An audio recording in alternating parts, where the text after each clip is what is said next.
సాహో చంద్రబాబు శరవేగంగా నిర్ణయాలు. ఆంధ్రప్రదేశ్లో 4వసారి ముఖ్యమంత్రిగా ఎల్లుండి ప్రమాణ స్వీకారం చేయబోతున్న చంద్రబాబు మళ్లీ తనదైన శైలిలో పరిపాలన మొదలుపెట్టేశారు. అసెంబ్లీ ఎన్నికల్లో గెలిచాక ఒక్క క్షణం తీరిక లేకుండా ముందుకు దూసుకు వెళ్తూ దూకుడుగా నిర్ణయాలు తీసుకుంటున్నారు చంద్రబాబు. ప్రమాణ స్వీకారంతో పని లేకుండానే పలు కీలక నిర్ణయాలు తీసుకున్న చంద్రబాబు ఇవాళ రేపట్లో కూడా మరికొన్ని ఆదేశాలు అధికారులకు జారీ చేయబోతున్నట్టు సమాచారం. దీంతో ఇప్పుడు నారా చంద్రబాబు స్పీడ్ పై చర్చ జరుగుతోంది. నారా చంద్రబాబు నాయుడు జూన్ 12వ తేదీ గన్నవరం సమీపంలోని కేసరపల్లి వద్ద ప్రత్యేకంగా ఏర్పాటు చేస్తున్న సభాస్థలిలో ఉదయం 11:27 ఆంధ్రప్రదేశ్ ముఖ్యమంత్రిగా 4వసారి ప్రమాణ స్వీకారం చేయబోతున్నారు. అయితే అంతకు ముందే ఆయన అధికార యంత్రాంగంలో కదలికలు తెచ్చేశారు. దీంతో కాబోయే ముఖ్యమంత్రి ఆలోచనలు ఆదేశాలకు అనుగుణంగా ప్రభుత్వ యంత్రాంగం కదులుతోంది అని తెలుస్తోంది. ఆయా కార్యాలయాల నుంచి డాక్యుమెంట్లు మాయం అవ్వకుండా చర్యలు తీసుకుంటున్నారు. వివాదాస్పద అధికారులను సైతం పక్కన పెడుతూ వరుసగా ప్రభుత్వ ఉత్తర్వులు జారీ అవుతున్నాయి. ఇప్పటికే పలు ఆఫీసులు సైతం సీజ్ చేశారు.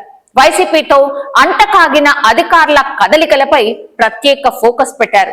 చంద్రబాబు నాయుడు ఆలోచనల మేరకు ప్రభుత్వ ప్రధాన కార్యదర్శి నుంచి ఇప్పటికే పలు శాఖలకు ఆదేశాలు జారీ అయ్యాయని తెలుస్తోంది.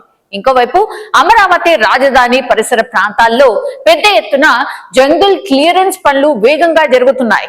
రోడ్లు బాగు చేయడంతో పాటు పిచ్చి మొక్కల తొలగింపు, ప్రభుత్వం మారడంతో గతంలో ఆగిపోయిన నిర్మాణాల వద్ద పనులు మొదలు పెట్టేశారు. పోలవరం స్థితిగతులపై కూడా వాస్తవాలతో ఇరిగేషన్ అధికారులు నివేదికలు సిద్ధం చేస్తున్నారు.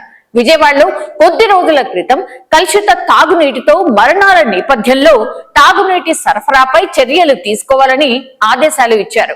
పట్టణాల్లో పారిశుధ్యంపై దృష్టి పెట్టాలని చంద్రబాబు సూచించారు.